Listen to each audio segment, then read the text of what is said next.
Hey, do you consume eggs on a daily basis? You probably shop for them at your local grocery store, and you see all sorts of names on these eggs like cage-free, pasture-raised, organic, or hormone-free. Well, those titles are just shown to make you feel better about purchasing these eggs, making you feel that these chickens are raised in a humane manner. However, there is this practice that's in the shadows and not very well known. It's called chick culling. And what it is a form of animal slaughter that targets the so called surplus chickens, and in this case, newborn chickens who are classified male at birth.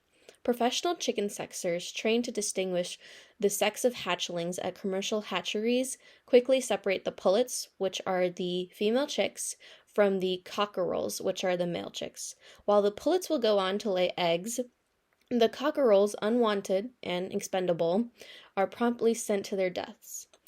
I will not be showing any of this graphic footage in this video, as it is hard to watch for most, but I will leave some links down for you to go ahead and watch. Since this practice is not so widely known, there are some questions that people have frequently about this practice. 1. Why aren't the male chicks sold for meat and why are they not sustainable? Well, according to the Humane League, it's about the breeding process. There are two types of chickens that are bred. One is broiler chickens, which are bred to be slaughtered for meat. They are grown to be big and they have to grow fast. Unlike them, chickens bred in the egg industry are bred to lay eggs, which means they have to be lean and put all of their energy into breeding. The hens are saved to lay eggs, which means the male chicks are deemed unprofitable and by the industry they don't grow fast and are not large enough to be sold for meat.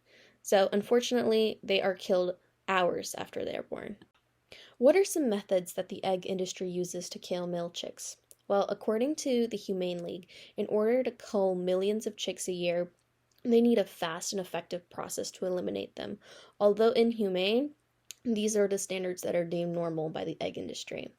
First is suffocation. They're trapped inside plastic bags. The chicks are left to gasp for air, a fate many would consider even unimaginable for newborn kittens or puppies. Next is electrocution. Subjected by electric currents, the tiny chicks are shocked to death. Next is cervical dislocation. In the hands of factory workers, the baby chicks are decapitated one at a time, their delicate necks stretched to breaking. Next is gassing. Subjected to high quantities of carbon dioxide, a gas extremely painful for birds, the newborn chicks feel the burn in their lungs until they lose consciousness and die. And last is maceration. Tossed into conveyor belts, the innocent chicks fall into a grinder, which shreds the baby chicks alive with sharp metal blades. In the US, maceration, suffocation, and gassing are the most popular.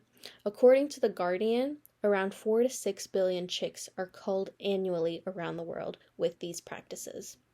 So you may be wondering, what are some technologies that can prevent this practice but also continue for us to eat eggs? Well, there are two distinguished processes that have been developed very recently. The Silicate process. According to their website, the hatching egg has been in the incubator for 9 days, and after being taken out, there is a sensor that checks whether the hatching egg is fertilized. In the fertilized hatching eggs, lasers create a fine hole in the eggshell. Then a minimal amount of fluid is extracted from the fertilized egg, which lets them know what the gender of that egg is. I do want to mention that there are some concerns with this technology, that a fine hole created has led to speculations that it would lead to contamination during the shipping and delivery process. The next process, which is a lot more effective, is the Canadian Hyper Eye process. According to Hendrix Genetics, Hyper Eye is patented scanning in ovosexing technology that uses non-invasive hyperspectral imaging. This is done at day 0, pre-incubation. The technology was developed by Michael Nagati at McGill University in Canada, which funding from Ontario Poultry Industry Council, Egg Farmers of Ontario, and Livestock Research Innovation Corporation. They are currently testing prototypes to achieve the same accuracy and speed at commercial scale as seen in the laboratory. So, two things to point out about this is this one will save money from the incubation periods that the Silicate process uses. 2, Right now, the system can only handle thousands of eggs an hour, and the industry in the US needs to be 10 times that for us to be effective. So now you're wondering, why should the US take this first step? Has anybody else taken this step before? Have there been any successful and effective measures taken? Yes. In Germany and France, both these countries have banned this culling practice by the year 2022. And in German supermarket chain Rewe, these eggs, the no-kill eggs that are by the Seligate process, have been introduced at 350 supermarkets. And by 2019, that number grew to 1,350 supermarkets. And in France, in early 2020, business Cocorat introduced that it would collaborate with poultry company Novo Ponto to produce no-kill eggs using Seligate's technology. So it will also be introduced in France shortly. A really important question that people have is, why should anyone care? It's already so effective, you get what you want at a cheap price. Why do we have to care about this? Well, not only is it an animal rights issue, but also a very wasteful one too. Billions of chickens are killed just for eggs. This is not positive light for this practice, meaning that they get tons of bad PR as well. Also, many people eat eggs believing that they are not contributing to animal killing. Being unaware of this practice, they purchase eggs that are cage-free and pasture-raised. So it is important to bring light to this issue and phase it out, as we have the technology and efforts needed to implement the change. Also, many false promises have been made about this practice. United Egg Producers came to an agreement with the Humane League to stop chick culling for the industry by 2020. They are currently supplying 90% of eggs to local groceries in the US. 2020 has come and gone, and they have not implemented this change. They have donated $6 million to the research of changing this, but this industry makes over $96 billion according to their own website.